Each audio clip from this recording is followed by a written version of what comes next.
English Shorthand Dictation, Transcription number 1 from Sir Kailash Chandra magazine.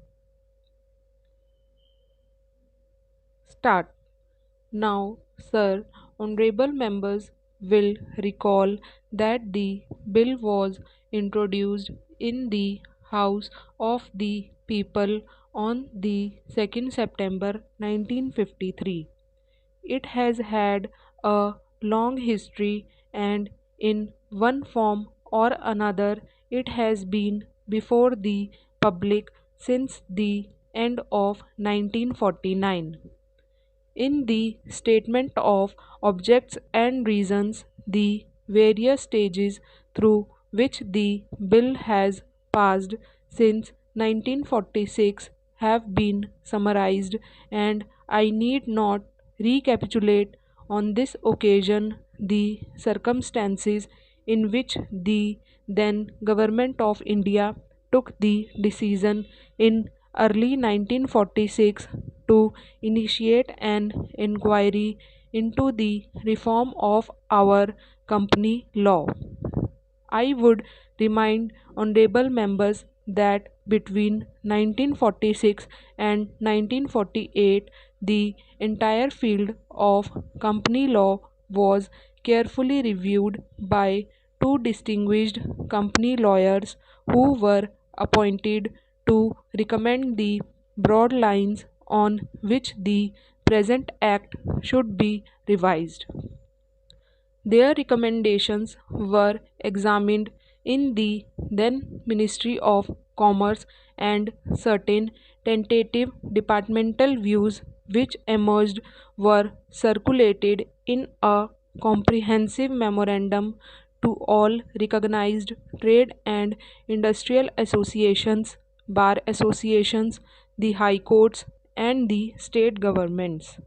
That brought us to the end of 1949.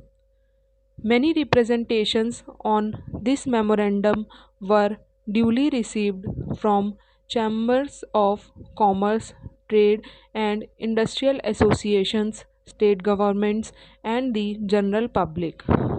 At the end of 1950, the Government of India appointed a committee under the chairmanship of Shri Bhabha to go into the entire question of the revision of the Companies Act with particular reference to its bearing on the development of trade and industry in this country. This committee examined a large number of witnesses in many parts of the country and submitted its report in March 1952. This report again was circulated to all state governments, chambers of commerce, trade associations, high courts, and many other bodies. At the same time, a special officer was appointed in the Department of Economic Affairs, Ministry of Finance, to examine the report in the light of the views received from the interested public and to submit proposals to government for the revision of the present act. The bill now before the House is based largely on the recommendations of the company, modified in a few particulars. Honorable members will notice that so far as public relations go, the bill has covered adequate ground. In a measure like the Companies Bill, however, which covers the entire field of the operation of joint stock companies, the limits of consultation and discussion can never be exhausted. And I would like to inform honorable members that although the bill was introduced in Parliament over 7 months ago, our officers have been engaged throughout this period in further studies and informal discussions with the interest concerned. And on occasions, I have also participated in such discussions. I have also given some further thought to some of the issues arising out of the bill, and I propose at the appropriate stage to bring before the select committee any changes in the provisions of the bill which seems to me to be worthy of consideration in the light of this further examination.